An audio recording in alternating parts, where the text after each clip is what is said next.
Bueno, un poco de contexto.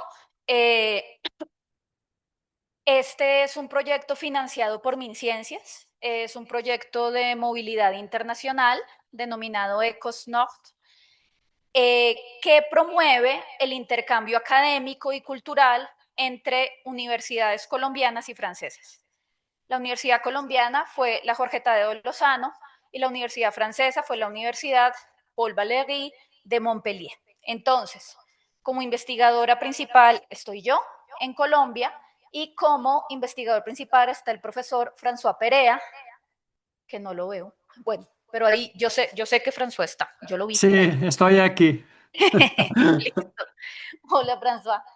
Ahora, Y también en el marco de la formación doctoral es supremamente enriquecedor que se pudieron vincular, eso finalmente hacía parte del propósito, que se vincularan doctores en formación. Entonces tenemos a la ya doctora Isabel Hilán en Francia y a los candidatos a doctores Carlos Mario Rodríguez, Germán Gómez por parte de Colombia y Nicolás Duque, que es colombiano, pero hizo su doctorado en Francia, entonces haría parte del equipo francés.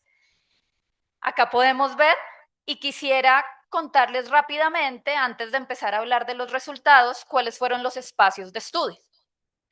Eh,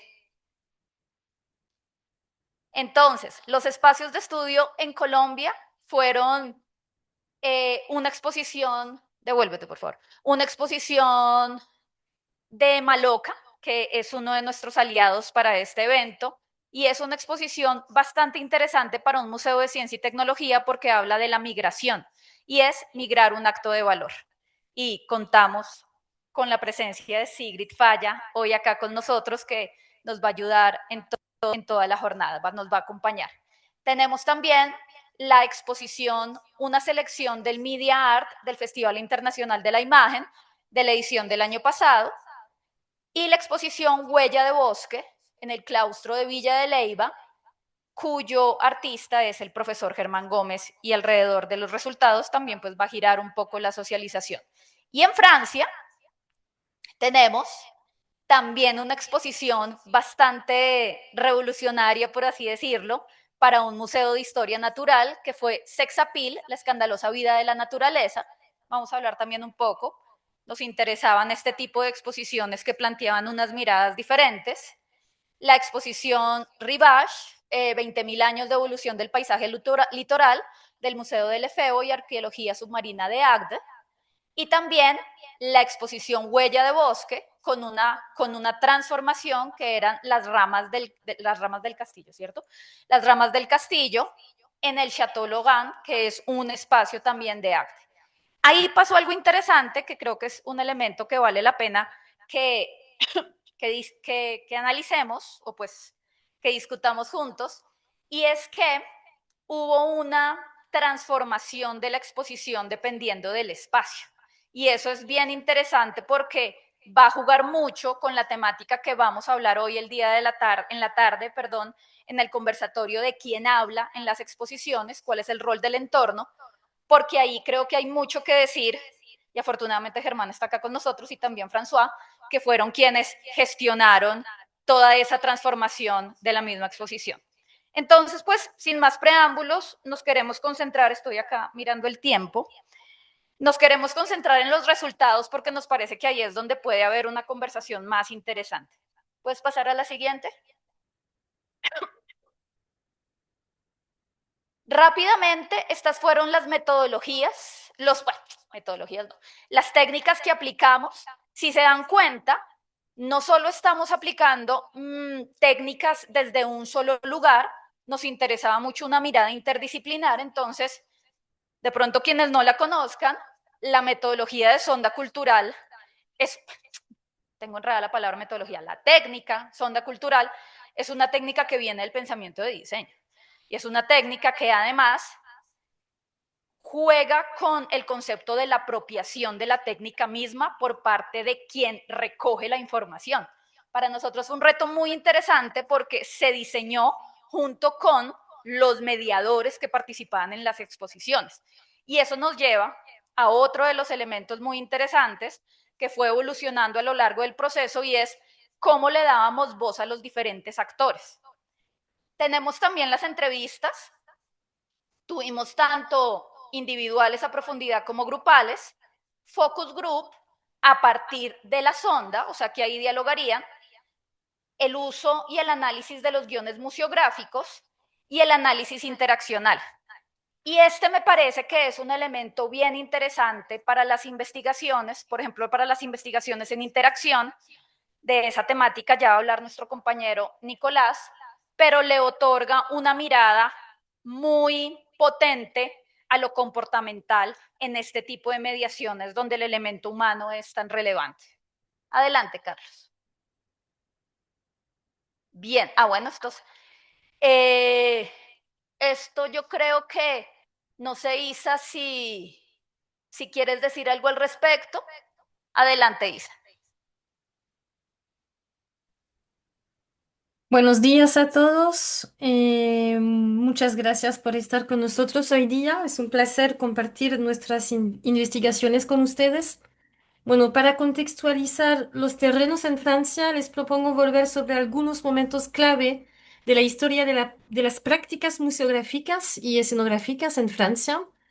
Las prácticas museales contemporáneas heredan, en primer lugar, del coleccionismo del Renacimiento, marcado por una reinterpretación del pensamiento de la antigüedad. La colección de Francisco Petrarca, que data del siglo XIV, puede ser considerada precursora porque buscaba alejarse de la escolástica para orientarse hacia la autonomía del pensamiento, la acción individual y la apropiación y la difusión del conocimiento. Petrarca se dedicó a reunir obras de la antigüedad y desarrolló también una atención particular hacia la conservación de los objetos y de su valor didáctico, así que la práctica coleccionista tomó la obra de Petrarca como modelo. Empezaron a desarrollarse en toda Europa los gabinetes de curiosidades, que son colecciones privadas que reunían objetos muy diversos que vienen del ecosistema natural, como minerales, animales o vegetales. También había objetos de arte como pinturas o esculturas y objetos de joyería. En Francia, estas prácticas continuaron hasta el siglo XIX, periodo durante el cual se estructuraron las ciencias y se consolidó el espacio público y con ellos el museo como espacio de encuentro social.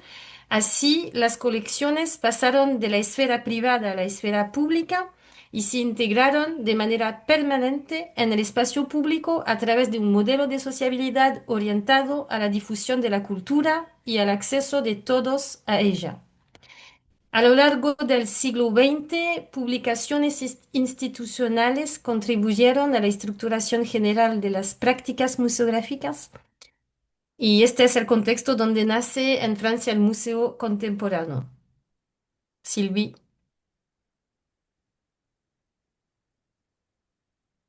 Los... Gracias, gracias, Isa. Adelante, Germán. Bueno, buenos días a todos. Como bien lo estructuró Silvia ahorita, mi participación tiene que ver desde la perspectiva del proyecto doctoral que vengo realizando en un planteamiento de cómo sería una expedición botánica contemporánea de características multimodales. Allí yo hago un examen desde tres, digamos, una revisión, perdón, desde tres puntos: la identidad, la materialidad y la memoria. Entonces, en estas diapositivas vamos a ver un poco unos conceptos que me interesaba revisar dentro de la perspectiva de estos elementos, y pongo la identidad como una construcción comunitaria en cuatro ejes. Uno, los ritos, las prácticas. Entonces aquí era revisar las prácticas museísticas de los espacios donde trabajamos, el territorio como los lugares donde se realizan estas prácticas para estructurar de allí unas variables importantes desde el museo, desde la sala de exposición, desde el taller mismo, desde el estudio, por ejemplo, cosas como las que nos tocó hacer en el Chateau Laura en Francia, de los trabajos desde la perspectiva de la escala que hay allí a nivel histórico, los imaginarios colectivos como este conjunto de representaciones compartidas tanto en un análisis desde la perspectiva museística como también de públicos, y los asuntos relacionados a las variables del lenguaje, puntualmente desde la perspectiva de la jerga, que es lo que construye, digamos, como estos 4 pilares, este gran concepto de identidad. Siguiente, por favor. Frente a eso, entonces, analizo y traigo estos 3 ejemplos. Uno, las relaciones con los lenguajes a nivel técnico y a nivel también común, digámoslo así. Mucho de lo que me encontré en mi trabajo, en la práctica museística, tenía que ver con esta relación de ida y vuelta entre el metalenguaje del método científico más la relación de la perspectiva de lo que la comunidad también ponía, por ejemplo, como en exposiciones de sex appeal, o la que tenemos a la izquierda, que fue el trabajo que inicié con el Instituto Humboldt para llevar a cabo la exposición Huella de Bosque, que inauguró el Museo de la Biodiversidad en Villa de Leyva, donde había una condición del lenguaje importante desde las perspectivas de lo científico y lo común. Y en la imagen que están viendo aquí a la derecha, que estaba en la exposición del Museo de Toulouse, en Sex Appeal, pues hay ahí unas condiciones bastante interesantes desde la perspectiva de la puesta en escena, por ejemplo, de lo que estamos viendo en ese diorama, en, en unas variables técnicas, porque eso es una polilla con una probóscide desde una planta que se llama Langrecum sexquipedale. Entonces ahí hay unos lenguajes importantes en esa perspectiva, pero dentro de las dinámicas que el discurso curatorial pone a circular, pues empiezan a aparecer otros elementos importantes como las descripciones dentro de la ficha técnica, que de una u otra forma digámoslo así, homogenizan el discurso para hablar que entonces es la polilla de Darwin en una orquídea de Madagascar, y con un lenguaje también llevado a otros públicos, como el cómic que estamos viendo ahí a la derecha de la imagen, donde se ponen unos discursos importantes de un lenguaje que permite entrar en unas discusiones desde esa perspectiva, la jerga técnica que hablaba al principio. Siguiente, por favor. El segundo punto, la materialidad, lo abordaba desde las clasificaciones de materiales que generan algunos de los centros de materiales a nivel mundial. ¿Te puedes adelantar una diapositiva, por favor? Centros de materiales como los que estamos viendo allí, con los cuales he tenido la oportunidad de trabajar, como Matterfat Materio en Francia o Material Connection en Milán, donde hacen unas clasificaciones de la materialidad. Devuélvete, Carlos, por favor. Gracias. En estas 2 categorías, que son las técnicas, las rastreadas, digamos, desde el universo de la ingeniería y la ciencia, pero que abren unas categorías bastante interesantes en la perspectiva de lo formal y lo funcional, y una condición importante desde lo interactivo y desde el bienestar. Entonces, allí vienen a aparecer unas condiciones dentro de la práctica museística y expositiva de manera interesante para generar unas condiciones óptimas en la forma del desempeño de las exposiciones. Y esto lo podemos ver en una exposición en la siguiente diapositiva, como la de Maloca, migrar un acto de valor, en la selección de materiales que se hicieron para toda la estructuración de la puesta en escena que hay allí, materiales, por ejemplo, aglomerados como el RH, que tienen una duración en el tiempo, donde la exposición también está puesta a unos niveles de interacción importantes, y también a unos niveles, como lo estamos viendo allí, de los públicos, donde los materiales tienen que dar una respuesta a ese bienestar en el espacio. Y otra condición importante es la relación de la materialidad puesta desde la perspectiva del discurso. Si bien en la primera que estamos viendo es puesta a nivel de la usabilidad y del espacio, la de abajo, que pasa en algunos de los módulos de Sex Appeal en Toulouse, era una condición de buscar una materialidad que pudiera representar cosas que son, digamos, de una u otra forma intangibles en un discurso expositivo, por ejemplo, como el olor en plantas que vienen de archivos científicos como los herbarios, donde esa dimensión sensorial se ha perdido.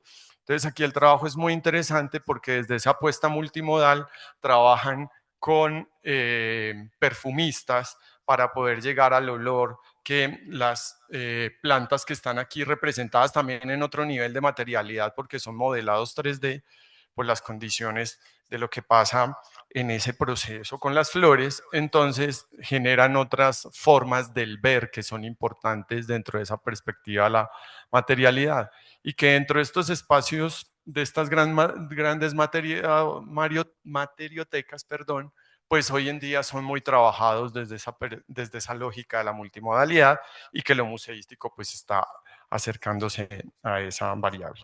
Y en la siguiente diapositiva pues trabajo el concepto de memoria, porque yo me acerco desde mi práctica artística y desde también el proceso que hice en el doctorado a una construcción que es de carácter histórico muy fuerte en el sur de Francia, con una carga desde el Art Nouveau bastante potente, donde los jardines tienen una relación importante con lo que se ve en el proceso arquitectónico interior. Y allí lo importante fue el trabajo que se realizó con toda la comunidad y con todos los actores, biólogos que trabajan en los jardines del edificio, restauradores que están en la parte interna manteniendo la obra, el discurso también curatorial que proponen los curadores, pues para hacer una intervención de cómo la exposición que yo traía desde Colombia, pues podíamos hacer una revisión en este espacio. Siguiente, por favor. Entonces se involucra todo el discurso de la selección del Art Nouveau. Yo me enfoqué principalmente en un trabajo con los biólogos y paisajistas de los jardines en identificar las especies y cómo había una correlación de los objetos que estaban internos con el discurso de lo que había sido el planteamiento del diseño de jardines, principalmente desde la lógica del jardín inglés, que trata de imitar mucho como la relación de la naturaleza. No es el jardín francés, que está mediado desde una perspectiva arquitectónica, sino desde una lógica más bien de imitar la naturaleza, y ahí empezamos un proceso de identificación. Siguiente, por favor. Que nos llevó a un planteamiento de una materialidad vista desde los suelos hasta la parte superior de las especies, donde hicimos un trabajo de identificación de suelos, de clasificación de especies, y finalmente un discurso y una construcción de una obra que se puso en el espacio, que también tenía que dialogar con toda esa perspectiva de memoria discursiva que tenía este gran sitio arquitectónico llamado el Château Laurent en Francia.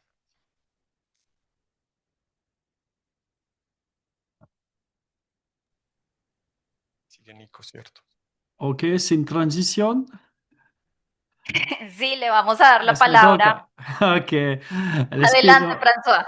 Ok, muchas gracias. Les pido disculpas por mi español. Voy a hacer un poco de trampa y leer algunas notas para evitar una catástrofe lingüística.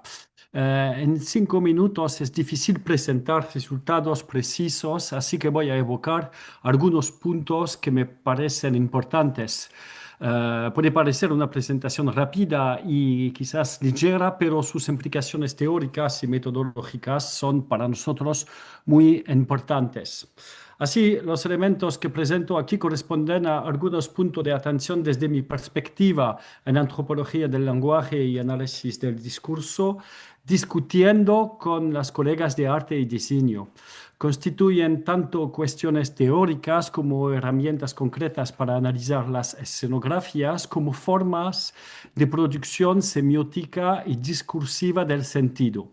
Dejaré en cambio a mis colegas la cuestión específica de la mediación y del papel de los mediadores, que es también muy importante. Desde esta perspectiva, el lenguaje no se reduce a la palabra o al texto. Como recuerda François Rastier, los humanos viven en un medio semiótico hecho de signos, objetos, imágenes y relatos compartidos. La escenografía puede entonces comprenderse como una actividad fundamental de organización del sentido.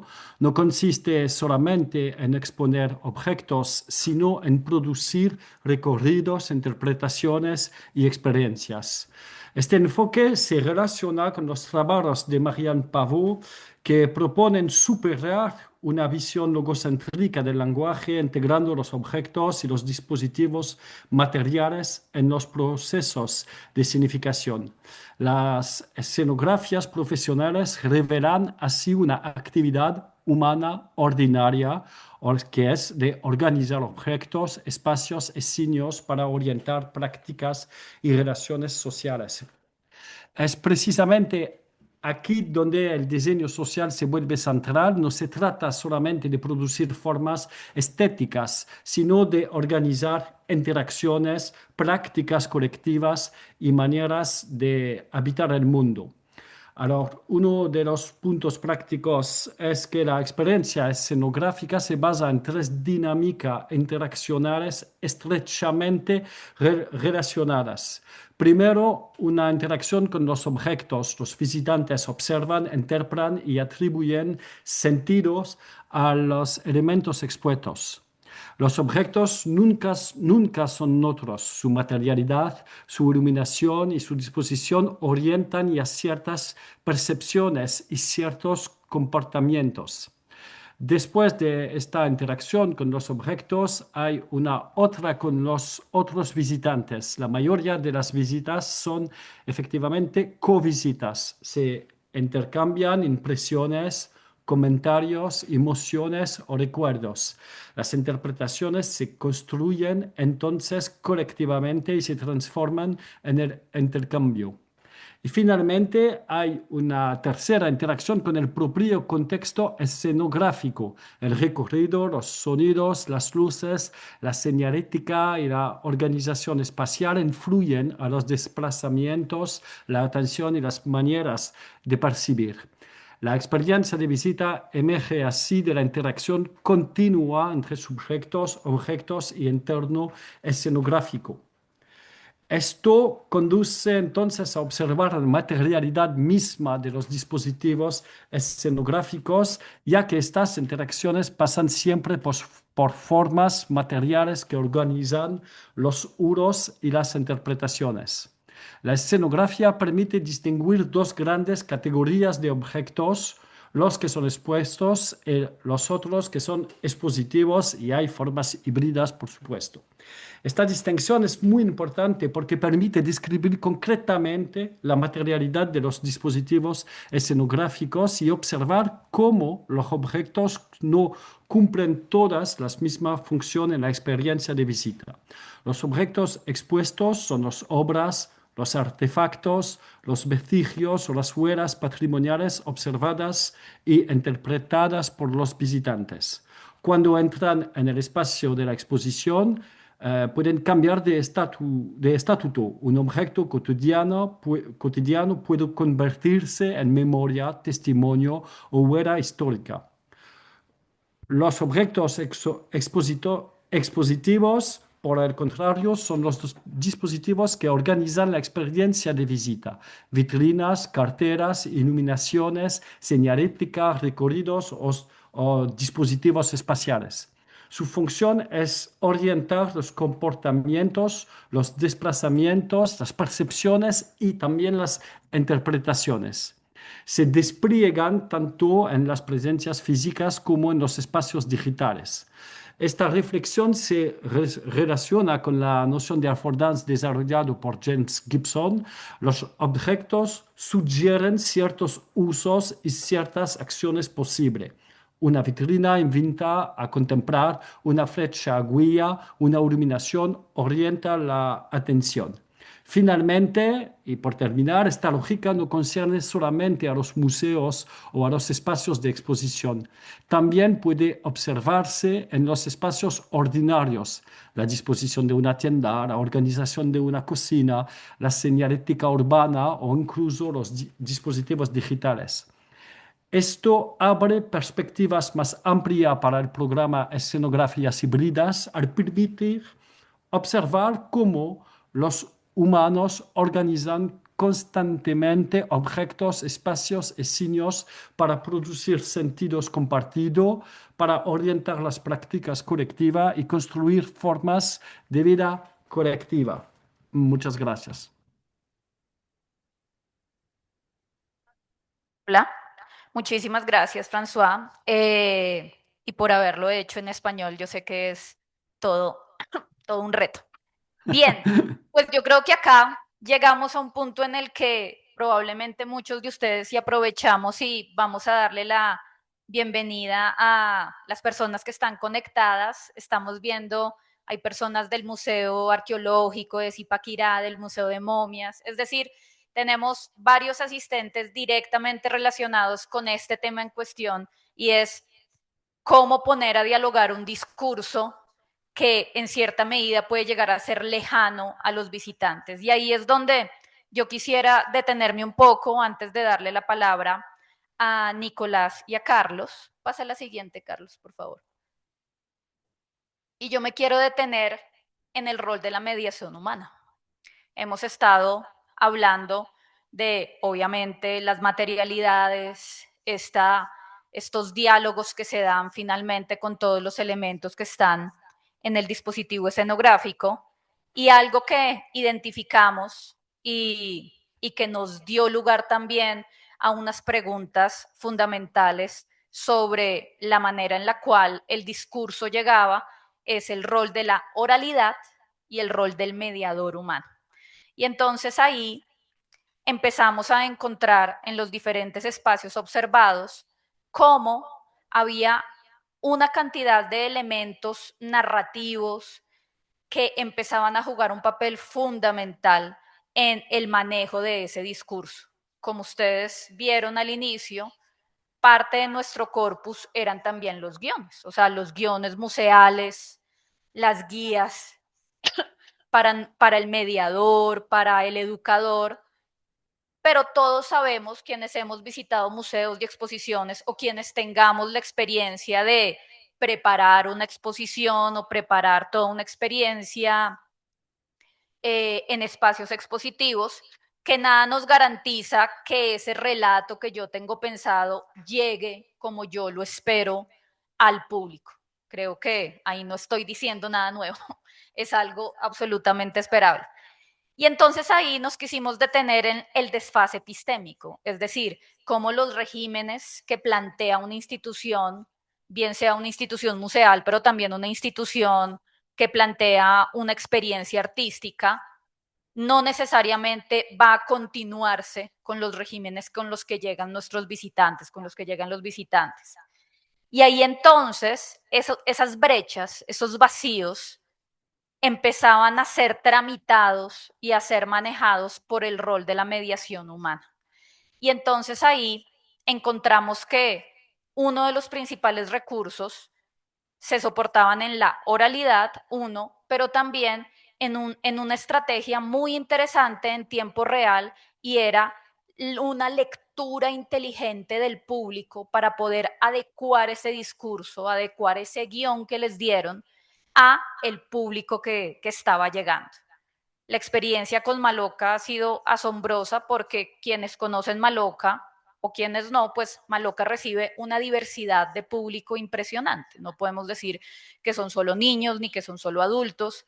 Entonces, el ejercicio de adecuación para poder tramitar esas brechas, pues es lo que nos invitó también a desarrollar unos análisis interaccionales que son los que nos va a presentar a continuación Nicolás.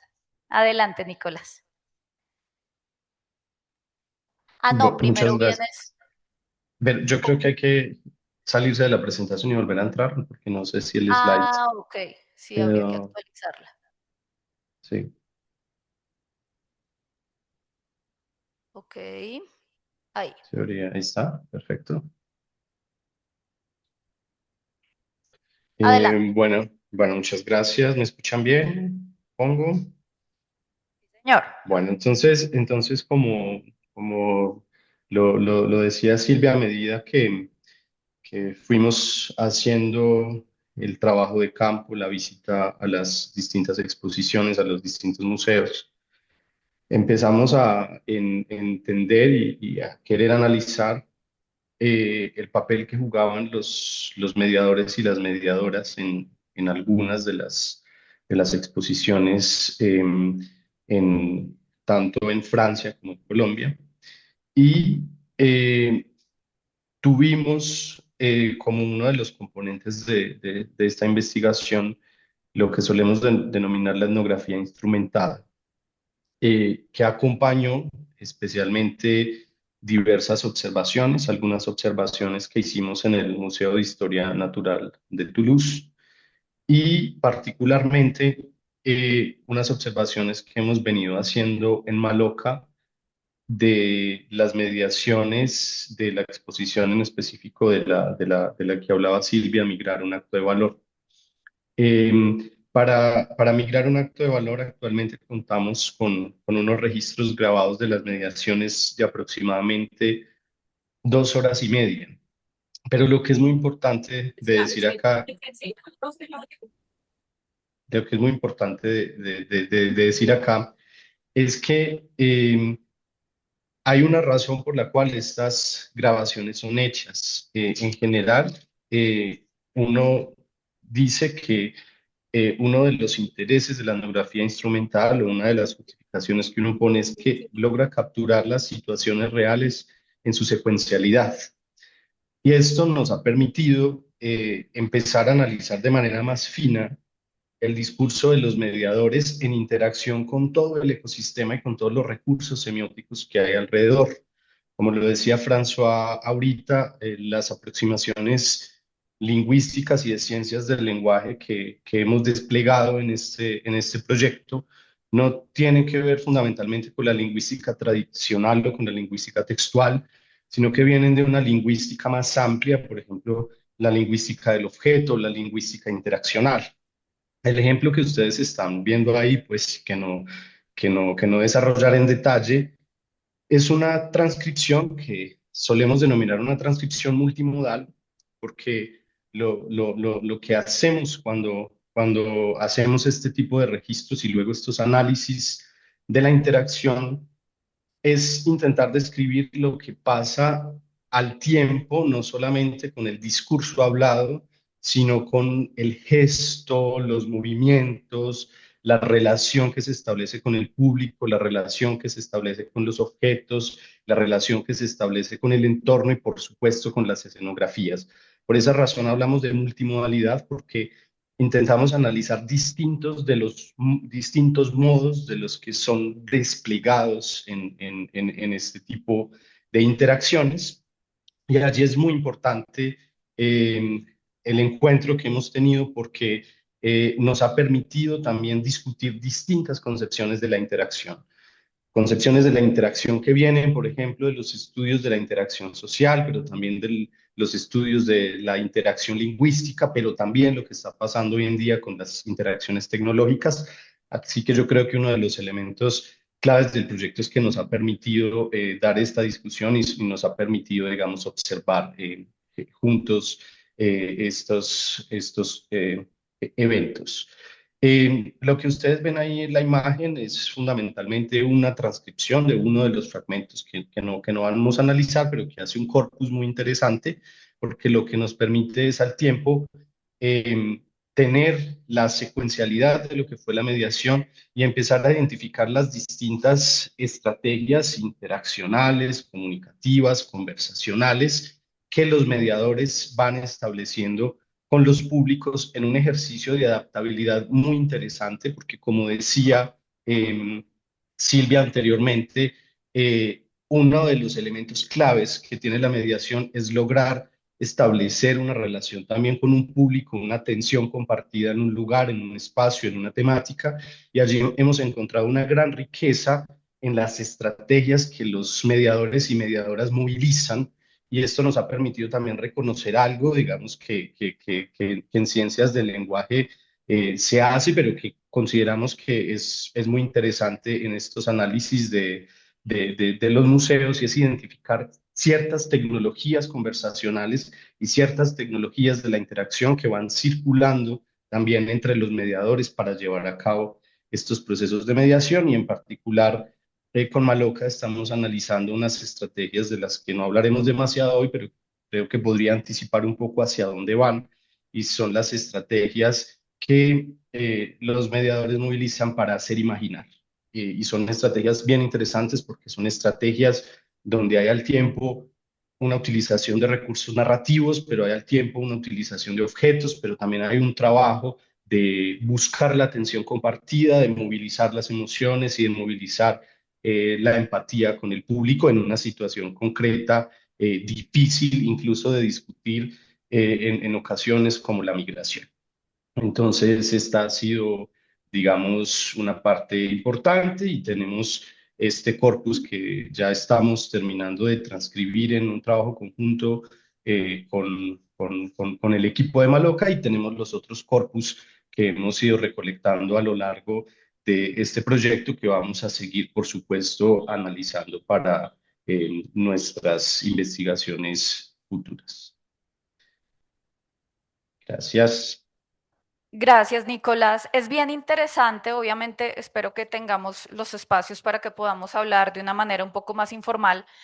Lo que dijo Nicolás relacionado al hacer imaginar, o sea, yo creo que es uno de los hallazgos que más emocionados nos tiene sobre los recursos a partir de los cuales el mediador logra construir ese espacio compartido, ese espacio mental compartido con el público, lo cual es muy, pero muy interesante. Y pues obviamente estamos seguros que muchos de ustedes, quienes han tenido experiencias tanto en museos como en interacciones, en exposiciones, pues sabrán a qué nos referimos. Bien, algo que les había comentado al inicio es que uno de los retos más interesantes era el diálogo interdisciplinar, pero además incluso el diálogo intercultural, ¿no? O sea, si bien podemos estar en áreas relativamente cercanas del conocimiento, hay unos abordajes mismos de ese conocimiento, pues que no son los mismos. Entonces, el ejercicio que vamos a ver a continuación, el análisis que vamos a ver a continuación y con el que cerramos esta presentación, es una apropiación del modelo analítico que nos describió François, que es una mirada francesa, por así decirlo, de la interacción a partir de una experiencia en uno de los museos. Y de eso se encargó uno de nuestros integrantes, que es Carlos Mario. Además, con un ejercicio, un reto muy interesante, porque es tomar una mirada también desde lo científico, si se quisiera, en un museo que aborda toda la evolución del paisaje litoral. Entonces, adelante, Carlos. Buenos días para todas y todos. Así es. El ejercicio que yo desarrollé dentro del proyecto de investigación, pues tuvo que ver con una visita a la exposición Rivage, 20.000 años de evolución del paisaje litoral, que se desarrolló en el año 2024 en el Museo del Efebo, ubicado en Agde, en Francia. Esta exposición se abordó a partir, como comentaba la profesora Silvia, de la revisión de las dinámicas de interacción que hace unas diapositivas explicó el profesor François Perea y de esa manera se revisó la relación entre los objetos, los visitantes y el contexto en la escenografía de esa exposición. A partir de ello, pues se aborda esta exposición que también tiene, pues guarda una relación con el trabajo del proyecto doctoral que estoy desarrollando, pues su tema principal es el paisaje y las transformaciones que éste produce en la manera en la que los habitamos, en las que se habita el paisaje. Rivage proponía una interacción y una relación entre la arqueología, la antropología y la geomorfología. Eso, pues que aparentemente es un lenguaje distante de la población, logra ser cercano a partir de la puesta en escena que pudimos corroborar en esta exposición. Además de ello, se realizó una visita en primera persona en donde tuve la oportunidad de asistir a una visita guiada y de realizar una serie de entrevistas al director científico, al diseñador y al personal del museo que participó en esta exposición. De esa manera, pues el análisis nos permitió, por un lado, pues identificar las categorías que estábamos revisando, pero además tener como unos hallazgos interesantes respecto al uso de la imagen científica en el museo, en donde la cartografía pues tiene unas implicaciones muy importantes en la didáctica y en la manera en la que se expone la información. Em, Todo ello pues tuvo finalmente un propósito grande y es lograr socializar este conocimiento y hacer una transferencia en Colombia. Para ello, pues se redactó un artículo en el que se traducen algunas partes de esta propuesta teórica y además se desarrollaron unos talleres de creación con el Museo de Arte y Cultura de la Universidad de Boyacá y con el Museo de Artes y Tradiciones del municipio de Paipa. Allí se hicieron unos talleres en donde toda esta información fue compartida y en donde a partir de las colecciones propias de esos museos se plantearon unos desarrollos a la luz pues de estas interacciones revisadas en la exposición.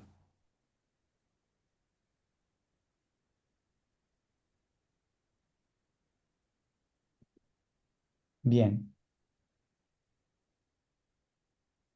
Bueno, muchas gracias, Carlos. Y ya para cerrar, parte de un interés que quisimos desarrollar como equipo binacional es pensarnos otras maneras de difundir pues estos hallazgos. Entonces, produjimos unos videos, unos videoensayos en los cuales abordamos estos aspectos. Tenemos 6 videoensayos en los cuales de manera breve tratamos de abordarlo para poder popularizar, poder promover este acceso al conocimiento desde otros lugares que no sean necesariamente el paper.